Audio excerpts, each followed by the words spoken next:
everyone. Welcome to the Entrepreneur Experts Cafe, sponsored by Entrepreneurs Rocket Fuel. I'm Kimberly Haubscheid, your host and the creator of the Facebook community, Entrepreneurs Rocket Fuel, a community by entrepreneurs for entrepreneurs, helping entrepreneurs and experts get their business to the next level. Come join the community at www.entrepreneursrocketfuel.com/Facebook. Join the conversations. Today, I'm interviewing Hawk Mikado. Hawk is an expert, and he's going to come share with us a little bit more about what he does.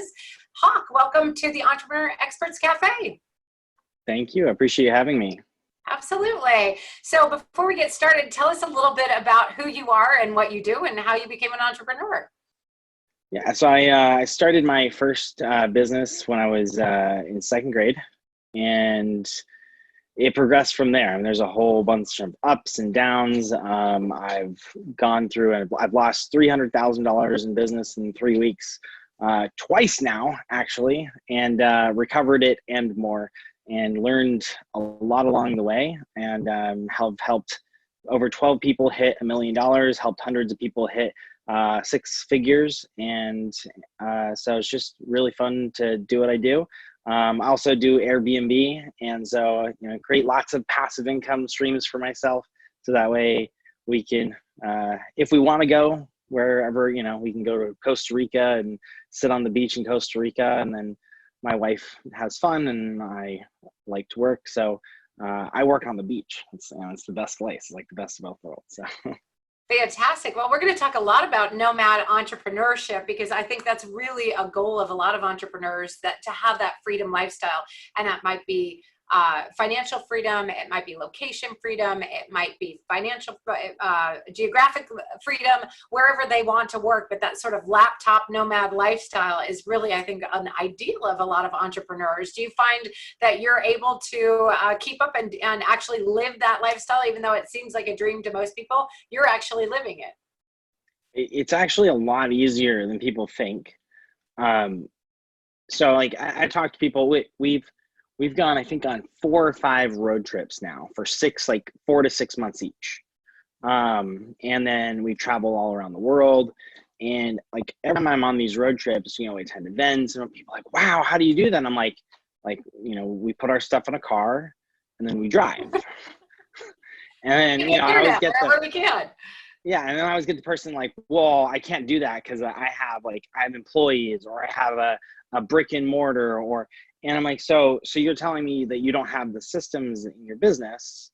Because that's what I'm hearing, right? It's you don't have the systems in your business that allow you to step out of your business. So you actually have a job that costs you a ton of money and a ton of stress, so go get the systems. And that's what's the real key here, is like, it's having the right things in your business that help automate that, the people that help fulfill the infrastructure.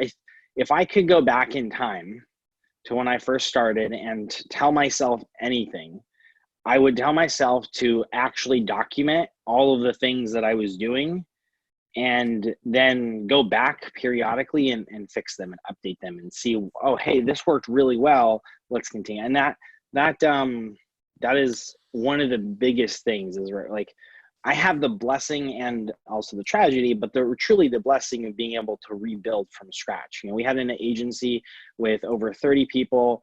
We were one of the largest ClickFunnels agencies in the world. We were the largest for almost 2 years. And then somebody kind of came in and was kind of head and head with us.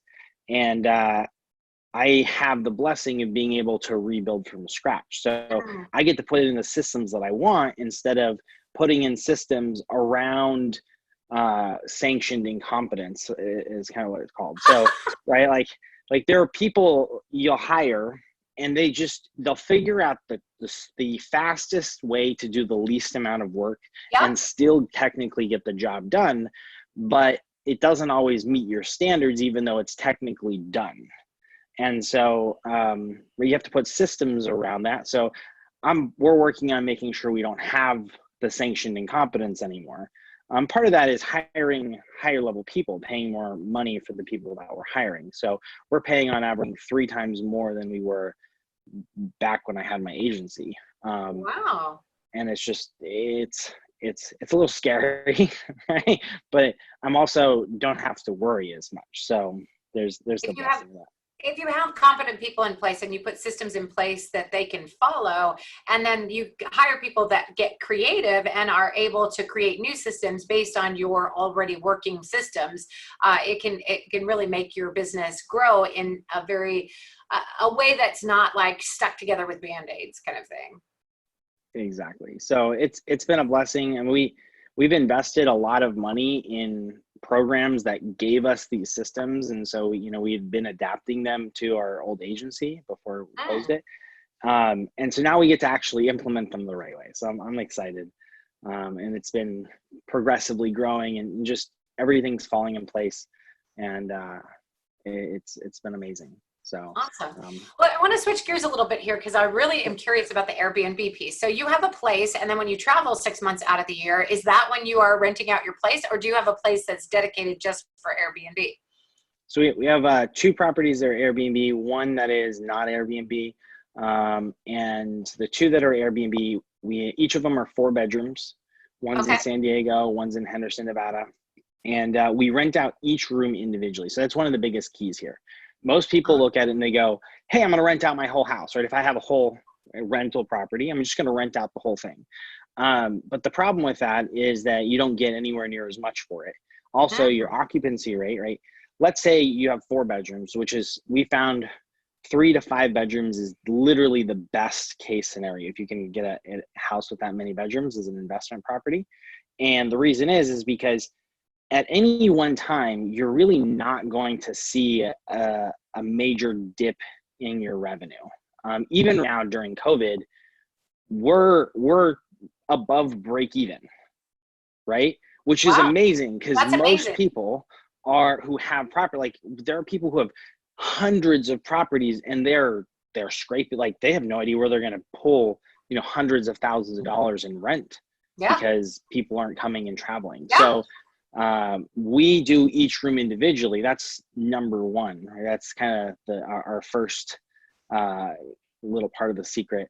The second is we use a strategy called super rentals. And this is something that I kind of figured out a long time ago, and nobody really talks about it.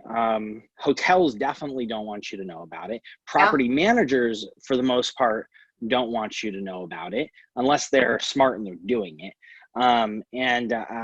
So like there's this like super secret strategy on how to set these properties up so that way you're actually getting more money. We on average are making more money at the end of the year than if we were to do it as a vacation rental on Airbnb. Wow. Wow. And we have no regulations. We have no permits to file. We have less turnover. We have somewhere around a 90% occupancy across the Holy board. cow. 2 of our rooms last year were rented literally the entire year, 100%. Wow. We have one guy who's through Airbnb, by the way, so he's paying more than market value. He's stayed for 2 years and extended for another 2 years. We got a $27,000 contract with him Oh my through gosh. Airbnb. Now, if we were to rent the same exact room through Craigslist or rent.com or anything like that as an actual lease, I think we would be getting, for the 2 years in total, we'd be getting about $15,000, Wow. somewhere in that range. So And we're that's if you almost have full double. occupancy. So really incredible story. Well, I'm excited because you're going to actually be teaching us a little bit more when we are doing our Passive Income Web Summit, which is upcoming. Very excited to have you on that. And any information before I let you go, I want to be sure that people can connect with you directly if they want to engage with you and find out more about either nomad entrepreneurship or this Airbnb strategy that you've got that's, set it and forget it pretty much. What's the best way for people to reach you? Facebook is always the #1 way. So Hawk Mikado, just m.me/Hawk Mikado, HAWK MIKADO, that's Messenger. You can go to facebook.com/Hawk Mikado. Just send me a direct message and please say some more than hi. I don't respond to hi. I just want to put that out there. Say why you're reaching out, how you heard about me, what you want to talk about. because I get hundreds and hundreds of messages every single week. And when we're doing launches, I get hundreds a day. So just like, please just connect with me properly there. If you just absolutely hate Facebook, you can do email and just do connect@hawkmikado.com. It'll take me probably 3 to 5 days to get back to you versus like about 24 hours. So just as an alternative, if you do need to do email, I check my email usually once or twice a week. So perfect. We'll put those contact pieces of information into our show notes, but it's Hawk, H-A-W-K, Mikado, M-I-K-A-D-O, either on Facebook or it's hawkmikado@gmail.com. Is that correct? It's connect at Hawk, connect at hawkmikado.com. Yeah. Okay, perfect. Hawk, thanks so much for being here today. We really, really appreciate it. I know that you're very busy and traveling all the time when it's not COVID time. And I really appreciate you carving time out of your day to be here with us. Before I let you go, any final words for our crew? Guys, I want you guys to look at what you're doing and focus on one thing. I see entrepreneurs all the time. They're out there trying like 100 different things. And actually a good quote of a friend of mine is like, just because it didn't work didn't mean that it doesn't work. It just means it didn't work for you, and it's probably because you did it wrong. So I totally botched it, but basically like check what you're doing. Like if you're implementing a system, right, you're learning any of the stuff on this show, you're learning anything from the summit, you're implementing anything, verify that you want to do it and then implement it. And if you mess it up, just go back to the person and say, hey, like I tried, it didn't work. Like, what did I do wrong? Because it's usually, and like doing something wrong also is not a bad thing, right? It just is like you either did it right or you did it wrong. If you did it wrong, just do it again. It's not like take emotion out of business. I know that's a hard thing for most people to do. Right? We love what we do, but take the emotional charge out of the actions you're taking and just put your heart into everything you do.